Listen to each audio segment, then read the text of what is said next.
how to log out from Gmail. Hey everybody, welcome back to our channel. In today's video I will guide you through the steps on how you can log out from Gmail, so make sure to watch the video till the very end. So if you would like to basically go ahead and then log out from Gmail, it's actually quite very simple to do so, because all you have to do is, let's say you're on Android and then you are logged in on the Gmail app and you would like to log out. The only way you can log out of Gmail is by simply removing your Google account from your Android device itself.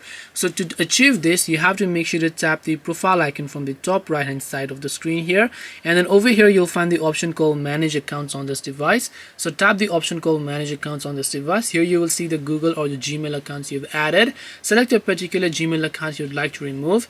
Tap the remove account option. From the bottom you'll find a pop-up where you want to tap the remove account option, and your account will get removed, and at the same time you will also get logged out from Gmail. This way you can log out of Gmail. Hope this video was helpful. If you have any questions, feel free to leave them down. Thank you for watching till the end, and see you soon in the next video.